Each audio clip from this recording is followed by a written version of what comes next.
Sir Alexander John Ball, 1st Baronet, 1757, October 20, 1809, was a British admiral and civil commissioner of Malta. He was born in Ebworth Park, Sheepscombe, Gloucestershire. He was the fourth son of Robert and Mary Dickinson Ball.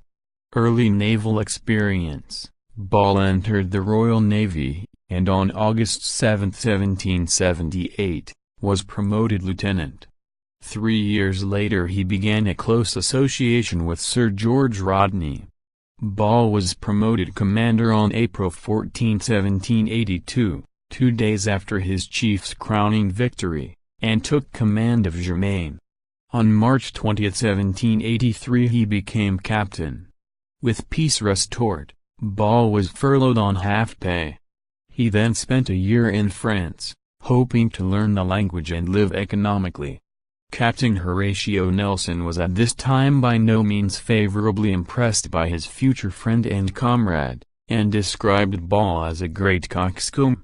In 1790, Ball received a command, and from then on he was continuously employed. In May 1798, Ball commanded the HMS Alexander in the Mediterranean. Once when Nelson's HMS Vanguard had lost her fore and topmasts, Ball towed Vanguard to Sardinia. Under Nelson's command, Ball took part in the Battle of the Nile, and her ship, the Alexander, was the second British ship to fire on the French admiral's flagship, L'Orient, which later blew up during the battle. Alexander Ball and Malta. Alexander Ball was an important figure in the diplomatic and military events that brought Malta under British rule. Universally loved by the Maltese, Ball visited the islands for the first time on October 12, 1798.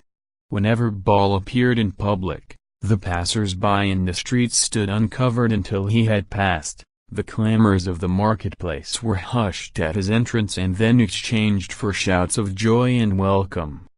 His mission was to sustain and continue the siege and blockade of the French forces in Malta, aided by certain Portuguese naval forces. The Maltese leaders of the blockade were immediately attracted by Ball's charisma and sympathy. Moreover, they might have realized that after the eventual French surrender, their island would have to find another ruler, since no Maltese in the 19th century considered independence. The fear of the return of the increasingly oppressive Order of St. John may have pushed Malta indirectly toward becoming a British protectorate.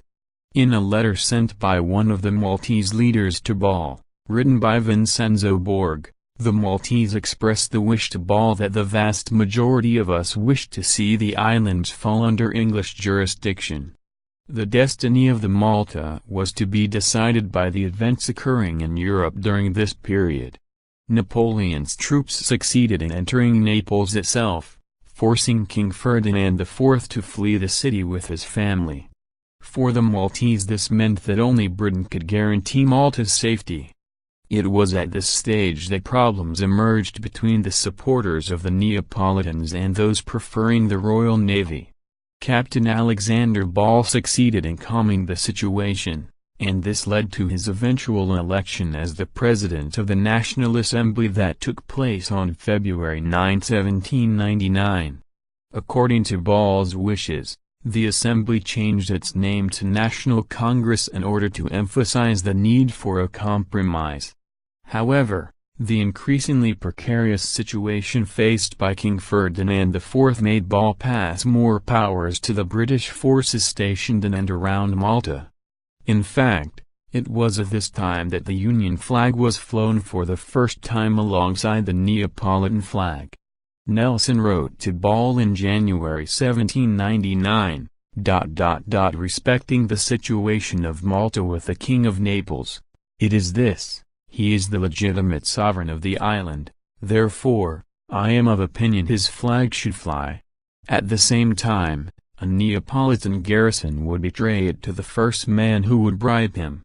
I am sure the king would have no difficulty in giving his sovereignty to England, and I have lately, with Sir William Hamilton, got a note that Malta should never be given to any power without the consent of England. P.S. In case of the surrender of Malta, I beg you will not do anything which can hurt the feelings of their majesties. Unite their flag with England's, if it cannot, from the disposition of the islanders, fly alone. The French forces besieged in Valletta faced starvation as the British Navy intercepted a French relief force off Lampedusa Island. Eventually, General Vaubois, the commander of the French forces, surrendered to the British forces, represented by Captain George Martin and Major General Henry Pigott. As a representative of the Maltese people, Ball was not allowed to take part in the negotiations, while the Neapolitans were excluded for diplomatic reasons. The French were allowed to leave with full military honors, and after a few days Ball and the Maltese could enter the liberated capital. In February 1801 Ball was appointed Commissioner of the Navy at Gibraltar and had to leave Malta. Control passed to Major General Henry Pigott, whose tyrannical administration angered the Maltese, a fact noted in a letter Ball wrote to Nelson in June of the same year. Ball reported that the Maltese would have rebelled against Pigott had Ball not promised them that he would convey their grievances to the authorities. Nelson himself wrote back to Ball from the Baltic on June 4, 1801, "My dear, invaluable friend. Believe me, my heart entertains the very warmest affection for you, and it has been no fault of mine, and not a little mortification, that you have not the red ribbon and other rewards that would have kept you afloat, but as I trust the war is at an end, you must take your flag when it comes to you, for who is to command our fleets in a future war? I pity the poor Maltese. They have sustained an irreparable loss in your friendly counsel and an able director in their public concerns. You are truly their father, and, I agree with you, they may not like stepfathers. Believe me at all times and places, forever your sincere, affectionate, and faithful friend."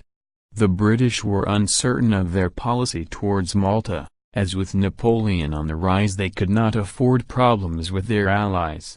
The choice of Charles Cameron as civil commissioner in May 1801 did not remove these uncertainties, even though his presence assured the Maltese of the protection of the empire. When the Treaty of Amiens placed Malta again under the rule of the Knights of St. John, this assurance was dashed. Ball was made a baronet on June 24, 1801. The British government then sent him back to Malta as the plenipotentiary minister of His British Majesty for the Order of St. John to coordinate the departure of the British in accordance with the provisions of the Treaty of Amiens. The situation, however, changed quickly as the likelihood of war between Napoleonic France and the United Kingdom increased. Ball now received instructions to delay the evacuation of British troops from the island. Napoleon was anxious for the moment to see the British out of the Grand Harbour, stating that he would prefer to see the British in possession of a Parisian suburb than of Malta. In May 1803 war was rejoined because of the British refusal to evacuate the islands. After the Napoleonic Wars, through the Treaty of Paris of 1814, as ratified by the Congress of Vienna, Malta and all its dependencies passed under the jurisdiction of the British. Sir Alexander Ball was possibly the British leader most loved by the Maltese population. Samuel Taylor Coleridge became an assistant to Ball in 1804 and later described his administration in The Friend, going as far as describing Ball as a truly great man. Ball died in the San Anton Palace on October 25, 1809 and was buried in Fort St. Elmo in Valletta. In 1810, the Maltese built a monument in the Lower Barraca Gardens dedicated to Ball's memory. Restored in 1884, this neoclassical monument remains a testament to the Maltese people's love and respect.